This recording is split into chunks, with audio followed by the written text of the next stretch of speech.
Vamos a continuar con nuestro estudio del libro de Isaías y realmente para mí es muy lindo poder compartir con ustedes el estudio de la palabra.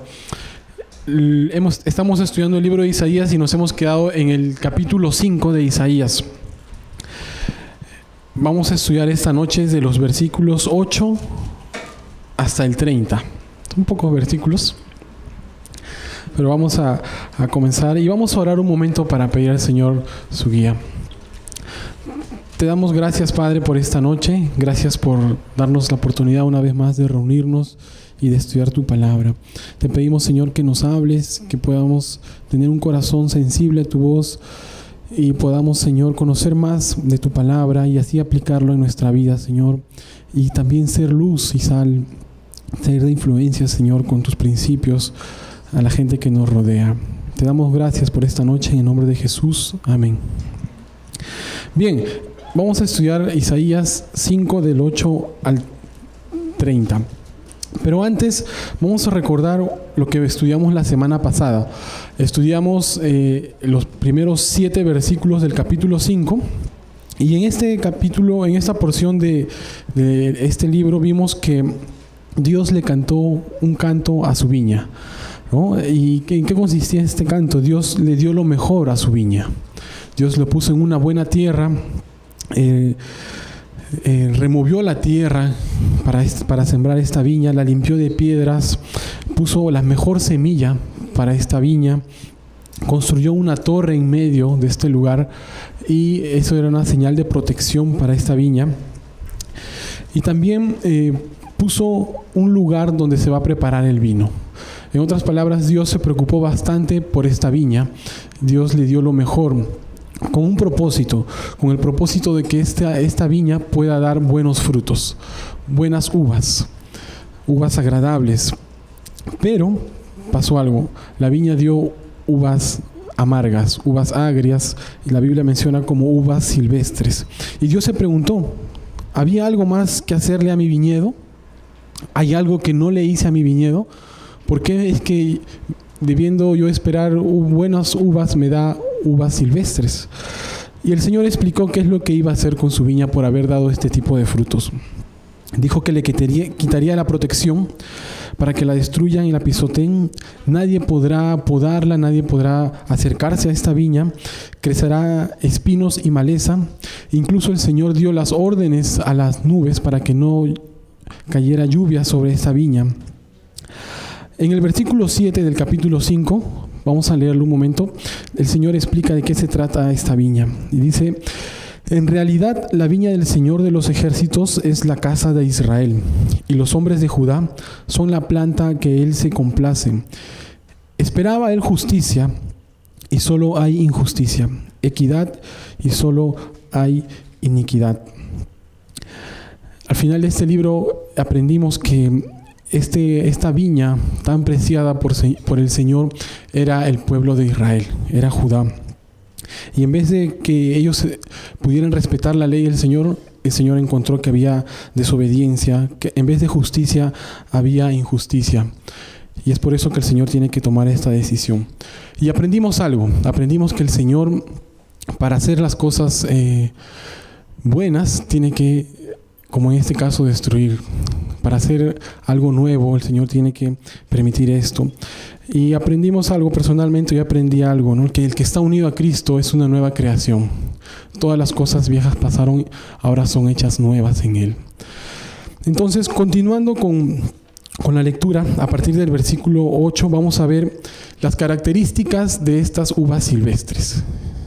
En otras palabras, vamos a ver los malos frutos que estaban dando el pueblo de Israel y cómo Dios le da algunas advertencias y condena algunos pecados al pueblo. Vamos a leer desde el versículo 8 hasta el 10 para ver la primera advertencia que Dios le da, el primer pecado que el Señor condena. Vamos a leer Isaías 5 del 8 al 10. Dice, hay de los que anexan una casa a otra casa, un terreno a otro terreno, hasta poseer todo el lugar. ¿Acaso quieren todo el país para ustedes solos? Ha llegado a los oídos del Señor de los ejércitos que muchas casas grandes y hermosas se quedarán en ruinas y sin que nadie las habite.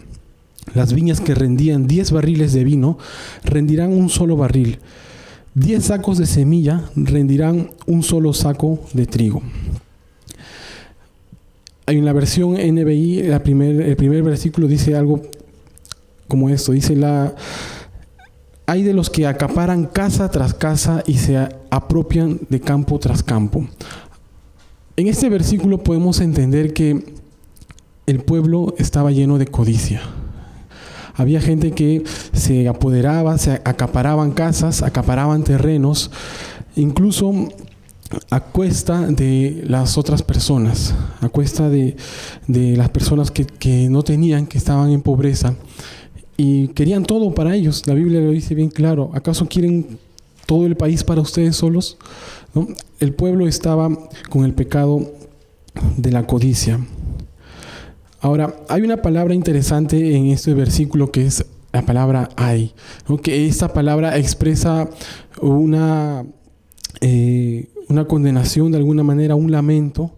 Es como decir: ay de ti si haces esto, porque te va a pasar, va a tener una consecuencia. Y Dios le está dando una advertencia al pueblo: ay de aquellos que anexan casa tras casa, que quieren acaparar las propiedades de la tierra.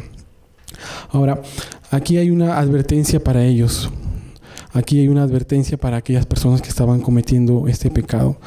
Incluso, como mencioné, se hacían ricos o conseguían casas tras casas a cuesta de las personas que no tenían mayores recursos, y aún no respetando las leyes que el Señor había dado.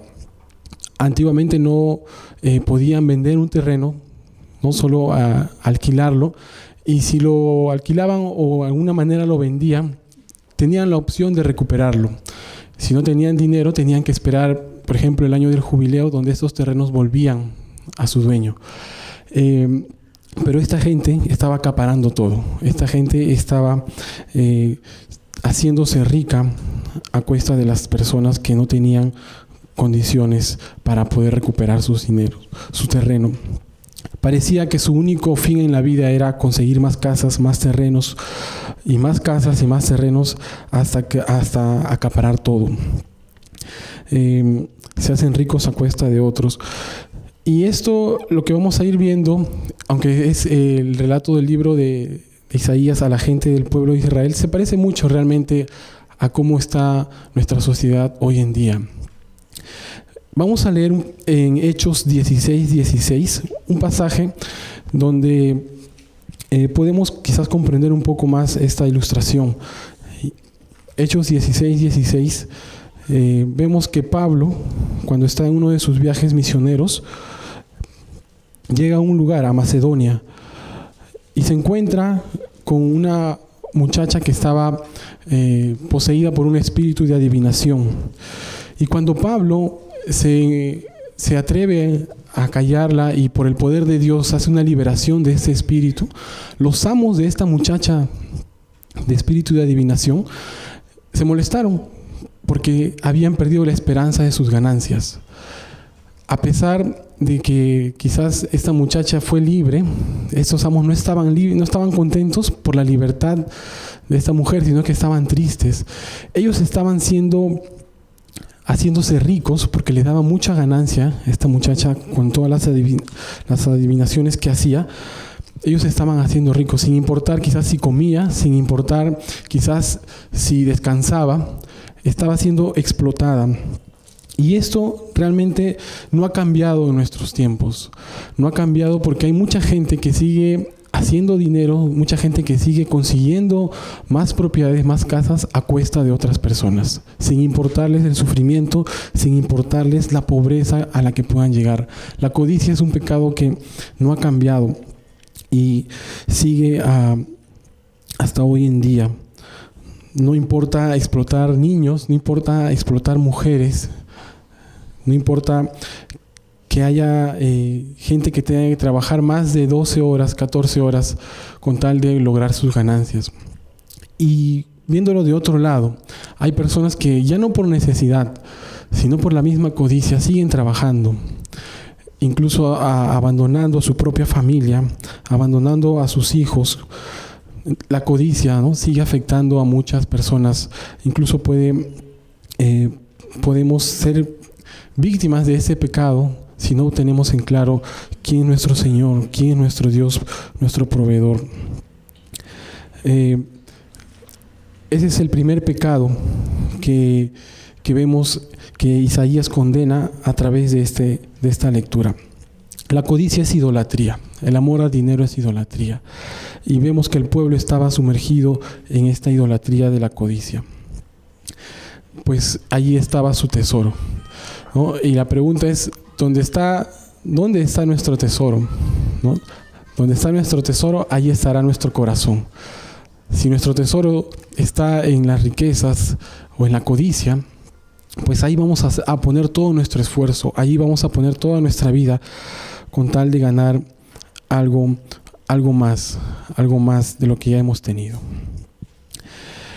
Bien, vamos a leer el versículo 9 y 10 de Isaías 5. Ha llegado a los oídos del Señor de los ejércitos que muchas casas grandes y hermosas se quedarán en ruinas y sin que nadie las habite. Las viñas que rendían 10 barriles de vino rendirán un solo barril.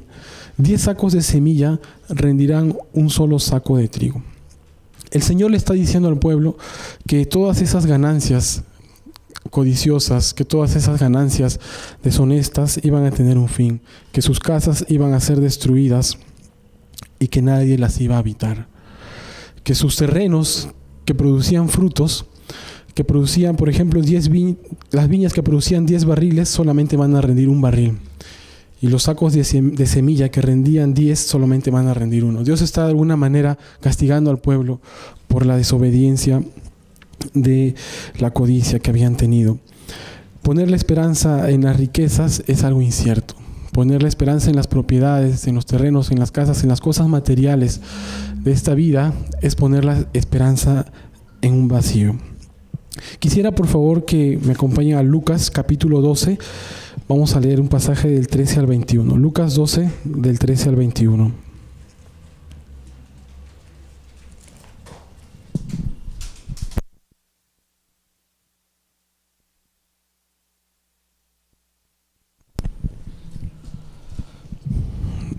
Lucas 12, del 13 al 21 dice así: Uno de la multitud le dijo: Maestro, dile a mi hermano que comparta conmigo la herencia. Pero Jesús le dijo: Hombre, ¿quién me ha puesto como juez o mediador entre ustedes? También le dijo: Manténganse atentos y cuídense de toda avaricia, porque la vida del hombre no depende de los muchos bienes que posea. Además les contó una parábola. Un hombre rico tenía un terreno que le produjo una buena cosecha. Y este hombre se puso a pensar: ¿qué voy a hacer? No tengo dónde guardar mi cosecha. Entonces dijo: ya sé lo que haré. Derribaré mis graneros, construiré otros más grandes, y allí guardaré todos mis frutos y mis bienes. Y me diré a mí mismo: ya puede descansar mi alma, pues ahora tengo guardados muchos bienes para muchos años. Ahora pues, a comer, a beber y a disfrutar. Pero Dios le dijo: necio, esta noche vienen a quitarte la vida. ¿Y para quién será lo que has guardado? Jesús dijo: eso le sucede a quien acumula riquezas para sí mismo, pero no es rico para con Dios. Entonces, vemos que poner la esperanza o darlo todo por las riquezas, por lo material, es incierto. En algún momento todo se puede acabar. Entonces Jesús está enfatizando el gran daño que produce confiar en las cosas terrenales. Ahora, en nuestra sociedad actualmente se le quita el daño que hace la codicia, y es más, se le enfoca como si fuera algo bueno. Lograr más cosas, lograr más casas, más terrenos. No es malo tener cosas, no es malo tener casas, pero si eso es el fin de nuestra vida, puede ser peligroso que estemos poniendo nuestra confianza en lo material de esta tierra, porque en algún momento nos dirán, como este versículo: necio, esta noche vienen por tu alma. Vamos a seguir viendo lo que dice Isaías al pueblo. Y en el versículo 11 nos dice el segundo pecado que Dios condena. la segunda advertencia que Dios le da al pueblo. Isaías 5:11 dice: hay de los que madrugan para emborracharse, hay de los que se desvelan para encenderse con el vino. En sus banquetes tienen arpas, liras, tamboriles, flautas y vino, pero no toman en cuenta la obra del Señor, ni se fijan en la obra de sus manos. En estos versículos lo que se está enfocando es aquellas personas que tienen como ídolo al licor o al vino, ¿no? Que, como el texto lo dice, ¿no? Que madrugan para emborracharse, o sea, que esperan las primeras horas de la mañana, o es más, que se desvelan para dedicarse tiempo al vino. Esta forma de idolatría a través de la embriaguez trae consecuencias. El versículo continúa, ¿no? Dice: en sus banquetes tienen arpas, liras y tamboriles. No venían solas esas horas de fiesta de embriaguez. Habría orgías, habría desorden, habría fiestas que muchas veces traían pecado de inmoralidad sexual. Entonces, las consecuencias, ¿cuáles eran? Que olvidaban el nombre del Señor, se enfocaban más en el libertinaje, en las fiestas que producían, y olvidaban la obra del Señor, lo que el Señor había hecho. Proverbios 21. Quisiera leerlo, por favor.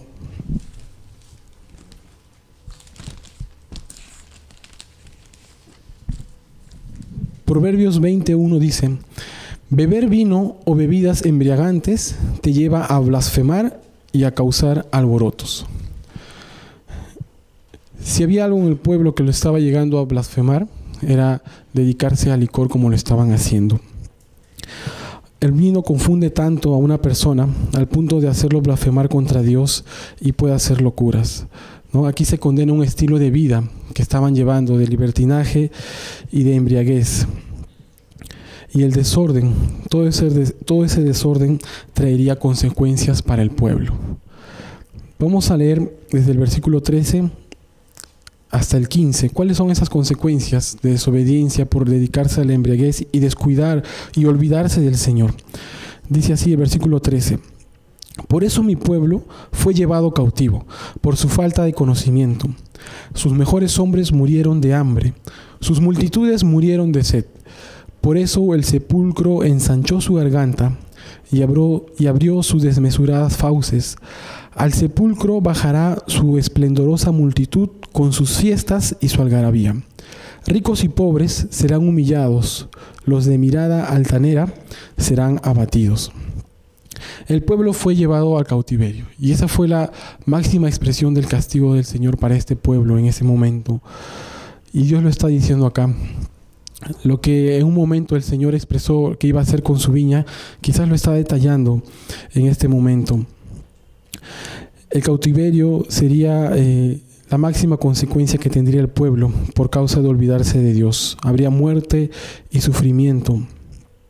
Se describe allí en el versículo 15, en el versículo 14, a la muerte como una bestia insaciable que va a devorarse a los hombres, va a devorarse al pueblo.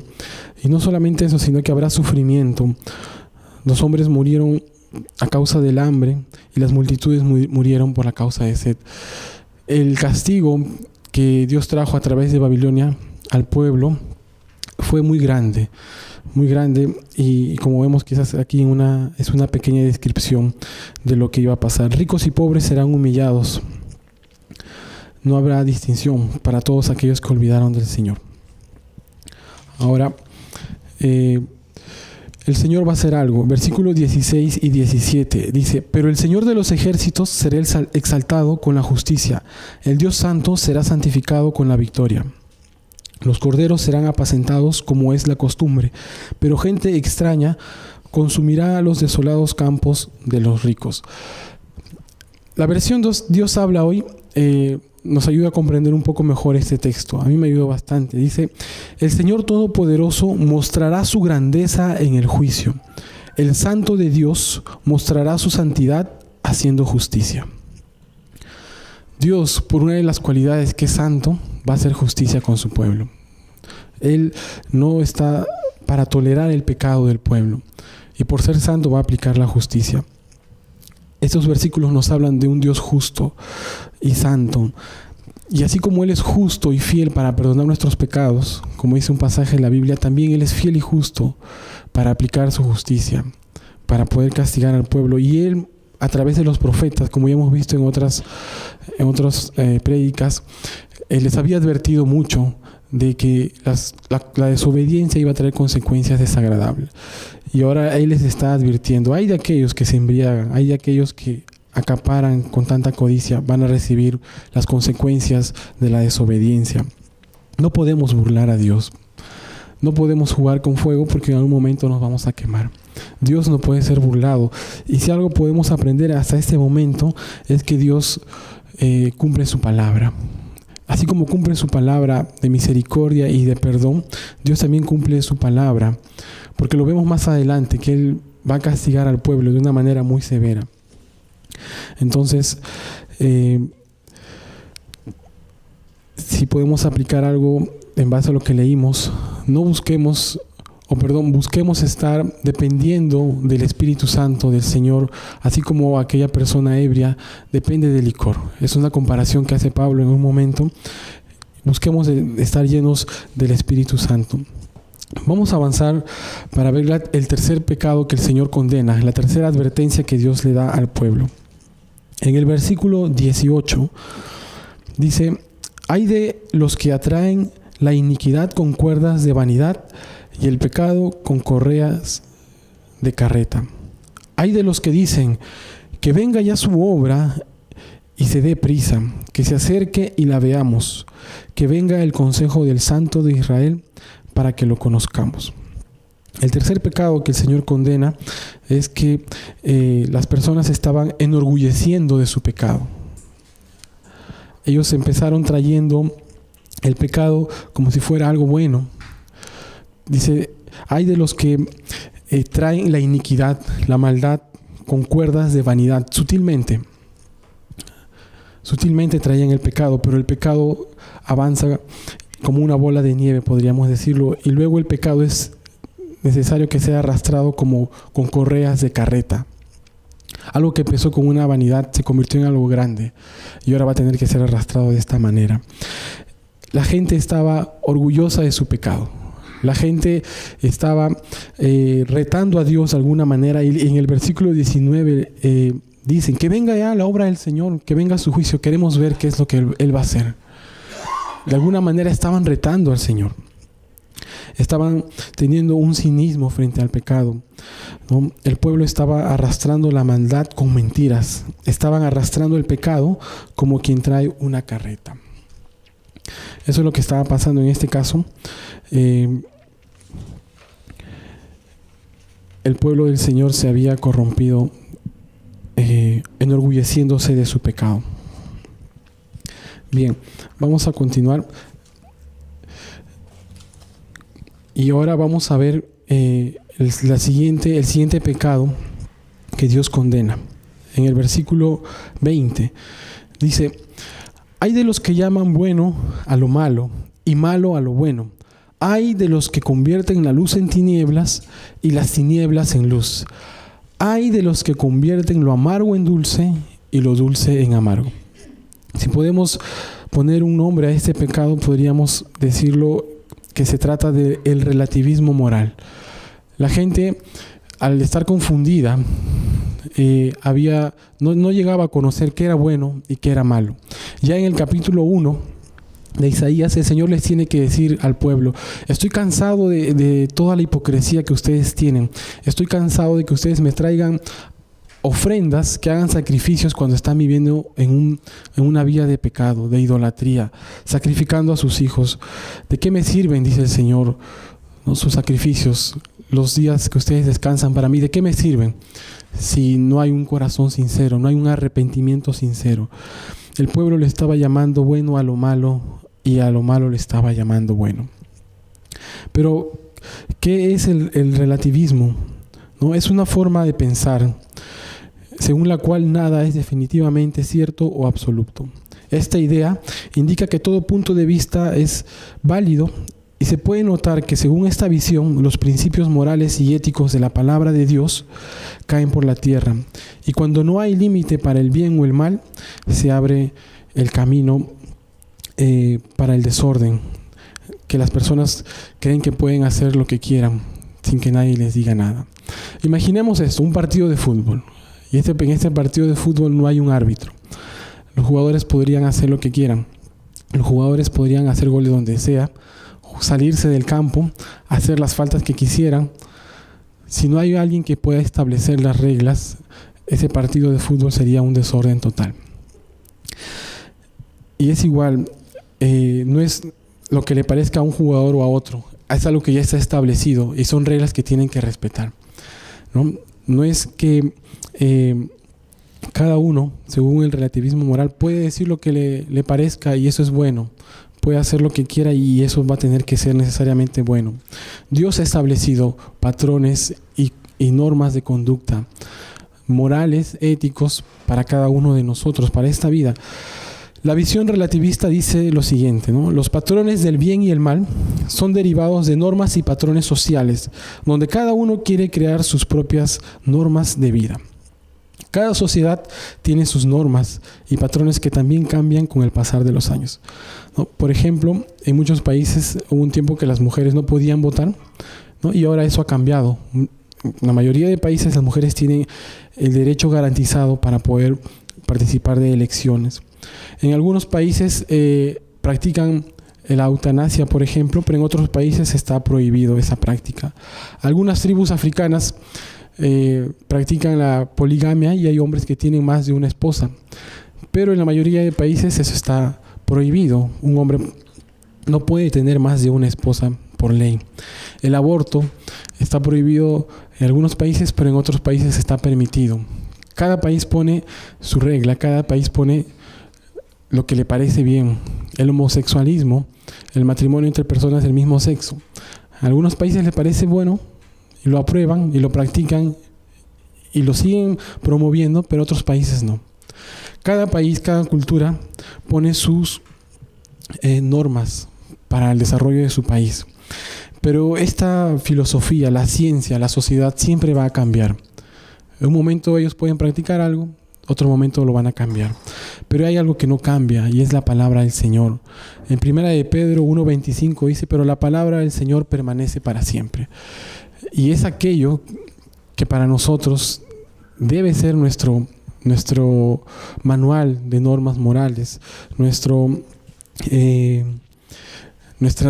reglamento para esta vida que está tan corrompida. No podemos permitir que personas que están moralmente mal puedan imponer en nuestra sociedad, en nuestros niños, valores que ellos van a practicar.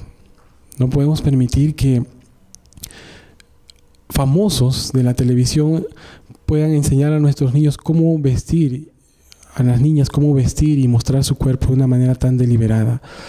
No podemos permitir que haya hombres que enseñen a los niños desde tan corta edad a golpear o a maltratar a las mujeres. Son personas que moralmente están mal. No podemos permitir eso. Tenemos que esforzarnos por buscar al Señor y conocer cuáles los principios que Él tiene para cada una de estas áreas de nuestra vida. Tenemos que buscar al Señor y ser luz.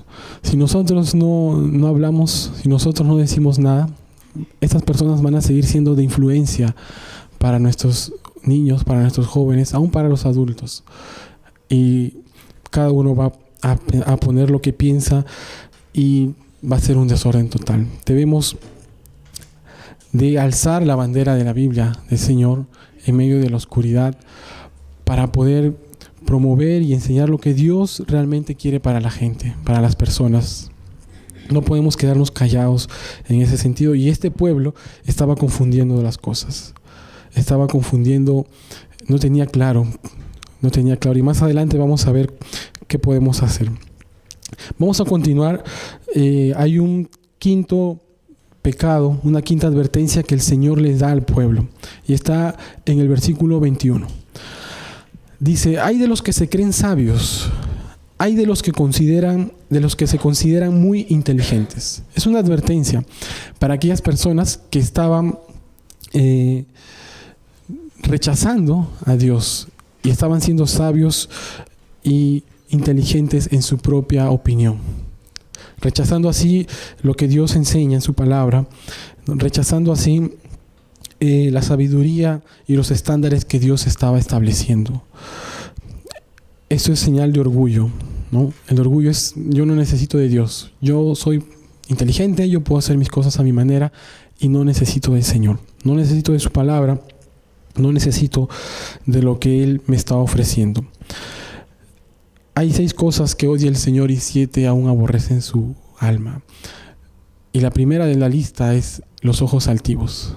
Dios aborrece a los orgullosos, rechaza a aquellos que se enaltecen y no dependen. Santiago 4:6 dice: Dios se opone a los orgullosos, pero da gracia a los humildes, ¿no? Y hoy en día es igual.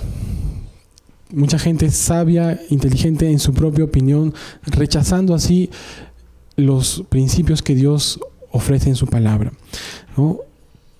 Muchas personas se creen sabios para ser esposos, para ser novios, para ser hijos, para ser buenos trabajadores, pero en la propia opinión de la misma persona no se puede, no va a poder. Es por eso que hay tanta corrupción, ¿no? Porque las personas buscan arreglar las cosas a su manera, sin buscar la guía y dirección del Señor. Y este es el pecado, la arrogancia del conocimiento. La gente se creía autosuficiente y no quería buscar del Señor. Vamos a continuar en este versículo, el versículo 22 y 23. Vamos a encontrar la última advertencia que da el Señor, el último pecado que vamos a ver, que es la corrupción de la justicia. Vamos a leer lo que dice el versículo 22.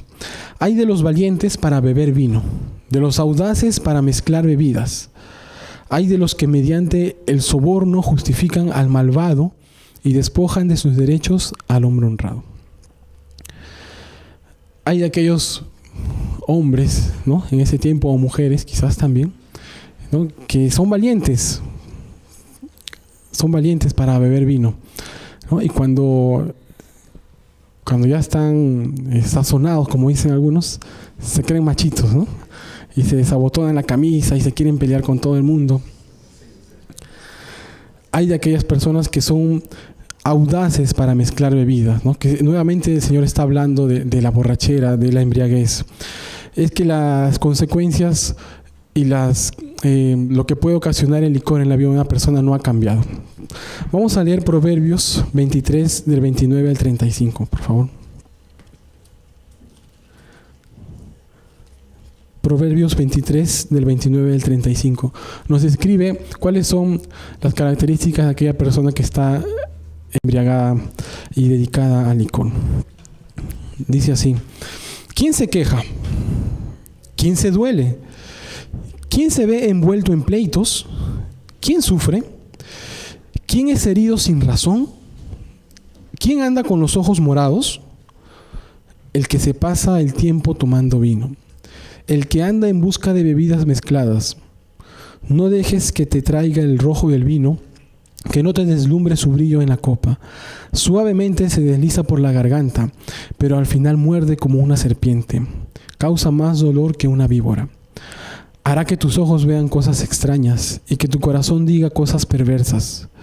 Creerás estar dormido en medio del mar o acostado en la punta del palo mayor, y dirás: estoy herido, pero no me duele. Estoy molido, pero no lo siento. ¿Cuándo voy a despertar para ir por más? Esta es una persona que está dedicada al vino. Y esas consecuencias y esas características siguen siendo hoy en día las mismas. Gente que se embriaga y que se dedica al alcohol, hace locuras. Muchas veces maltrata a sus esposas, a sus hijos. Y hay tanta gente que sufre a causa de un hombre que está dedicado al licor. ¿Cuál debe ser nuestra actitud frente a estas personas?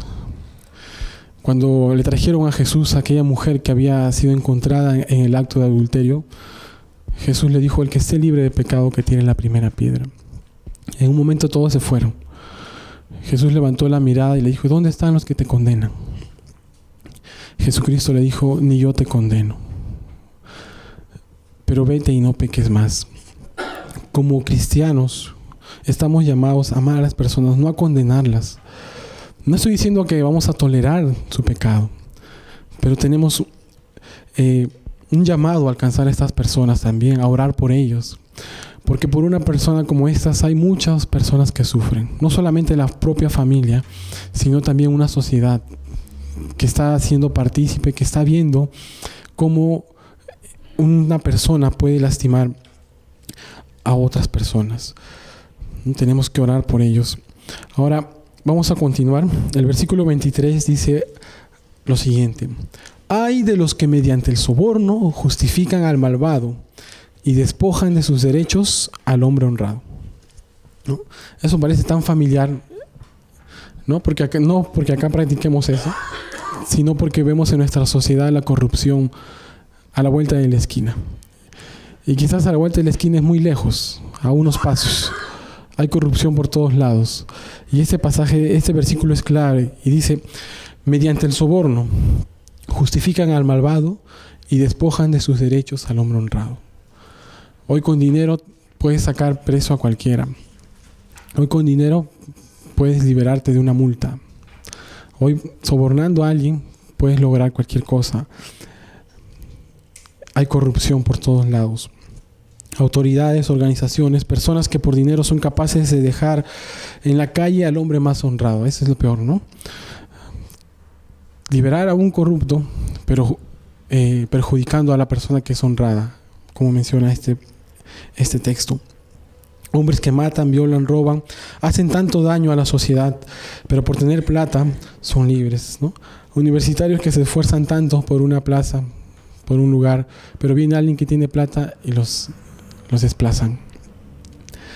¿No? Isaías está diciendo al pueblo, a los líderes, a aquellas personas que tenían poder de la justicia, que los que vendían justicia al mejor postor iban a pagar por eso que estaban haciendo.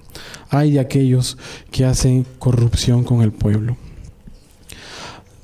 Dios es justo, ¿no? Y Él va a actuar conforme a su justicia y santidad. ¿No? Lo que nosotros podemos hacer es ser luz en medio de una sociedad que está llena de corrupción, siendo ejemplo.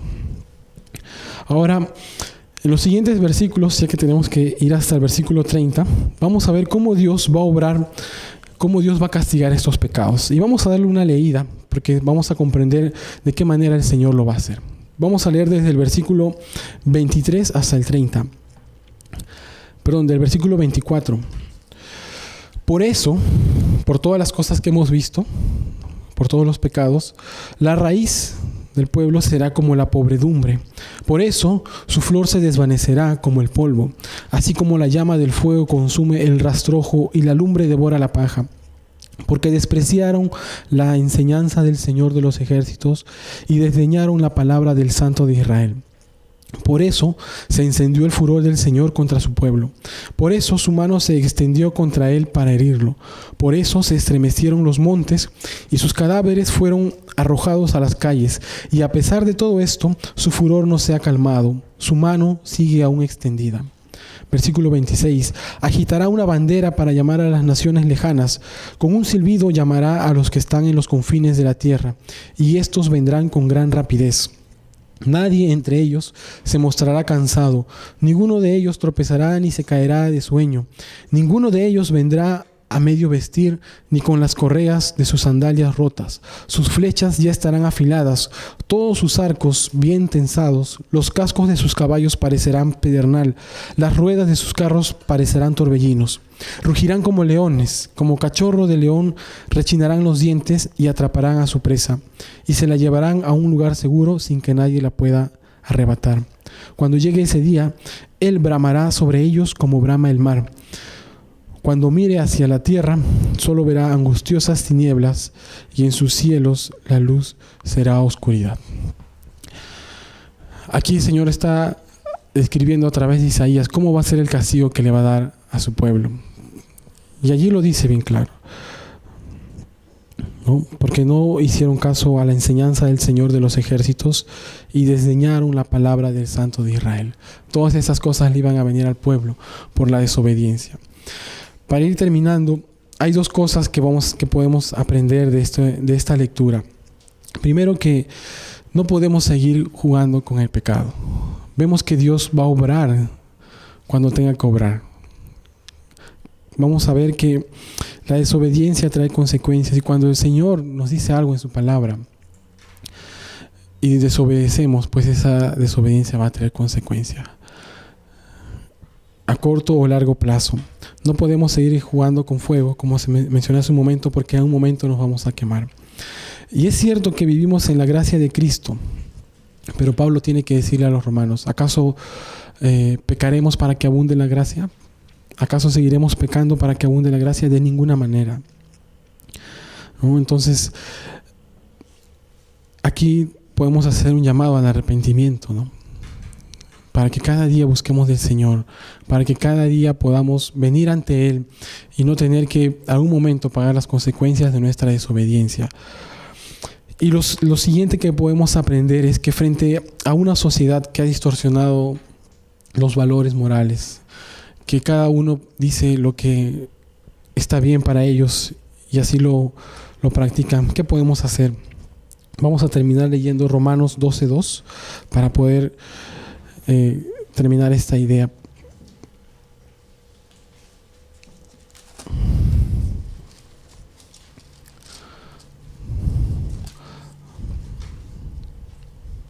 Romanos 12:2 dice: y no adopten las costumbres de este mundo, sino transfórmense por medio de la renovación de su mente, para que comprueben cuál es la voluntad de Dios, lo que es bueno, agradable y perfecto. Este pasaje nos dice que la vida de un cristiano auténtico se caracteriza por una transformación constante, por una renovación de nuestra manera de pensar, ¿no? Aquí hay dos declaraciones. Dice Romanos 12:2: no adopten las costumbres de este mundo. En otra versión dice: no se amolden al mundo actual. La idea es tener un molde, un recipiente, y todo lo que se echa dentro toma esa forma, esa postura. Nosotros estamos dentro del mundo, pero no debemos amoldarnos, no debemos tomar las costumbres, la forma de vida que este sistema está estableciendo. Dice: no se amolden, y la otra declaración es: sino transfórmense por medio de la renovación de su mente. Por un lado habla de renunciar a vivir de una manera como lo hace el mundo, y por otro lado habla de una entrega al Señor, de renovar nuestra mente, ¿no? Y eso es la nueva vida del cristiano, la nueva vida en Cristo: despojarse del viejo hombre y vestirse del nuevo hombre. No debemos vivir según el patrón de este mundo. Hemos mencionado 6 pecados que el Señor condena: la codicia, embriagarse, enorgullecerse de los pecados, el relativismo moral, la arrogancia del conocimiento y la corrupción de la justicia. No debemos dejarnos atrapar por este sistema, que practicar cosas como estas son normales. No debemos amoldarnos a este estilo de vida, ¿no? Y hay algunas cosas que caracterizan a este mundo. Por ejemplo, recurrir al engaño para evadir alguna responsabilidad. Muchos siguen la filosofía de que el fin justifica los medios para lograr intereses egoístas. Valorar al ser humano sobre la base de su posición social y sus pertenencias materiales. Adoptar la inmoralidad sexual como una práctica común. Tener una amante o una querida aparte de la esposa y ser aplaudido por los amigos. Cosas que son normales. La corrupción, símbolo de viveza y no de vileza. Robar es parte de la cultura. Ahora 1 kilo son 900 gramos, por ejemplo. Búsqueda del placer terrenal, etc. No debemos amoldarnos a ese estilo de vida que está imperando en el mundo. Sino, la otra declaración es: sean transformados por la renovación de su mente. La mente juega un papel determinante en la conducta humana. En cierto modo, el ser humano es lo que piensa, ¿no? Por eso es necesario cambiar el modo de pensar para cambiar nuestro modo de actuar. Actuar en base a principios bíblicos no siempre va a ser bueno, no siempre va a ser bien recibido. Hay que mentir al jefe. No, yo no puedo mentir. Oh, no, él es el chismoso del grupo. No siempre va a ser recibido, pero lo más importante es que no tendremos una conciencia que nos está acusando. Daremos una conciencia tranquila delante de nuestro Señor. Si nuestro pensamiento es transformado sobre la base de la obediencia a la palabra de Dios, estaremos bien fundados, bien fundamentados para luchar contra la corriente de este siglo. Es importante que cada día busquemos del Señor, conozcamos de su voluntad, de su palabra, para hacer frente a este relativismo moral que abunda. ¿Cómo podemos hacer frente si no conocemos lo que el Señor dice? ¿Cómo podremos hacer frente y decir que esto es bueno y esto es malo si no pasamos tiempo con el Señor en su palabra? Cuando una persona actúa siguiendo la corriente de este mundo, la voluntad de Dios es desagradable y un estorbo. Pero cuando un creyente pone todo su ser al servicio de Dios, las enseñanzas de Dios se convierten en algo bueno. Romanos 12:2 continúa diciendo: no adopten las costumbres de este mundo, sino transfórmense por medio de la renovación de su mente para que comprueben cuál es la voluntad de Dios, lo que es bueno, agradable y perfecto. Mientras pasemos más tiempo con el Señor, la voluntad de Dios, su palabra, no será desagradable. Será agradable, será buena, será perfecta. Si algo le faltaba al pueblo, era conocer y aplicar la voluntad del Señor.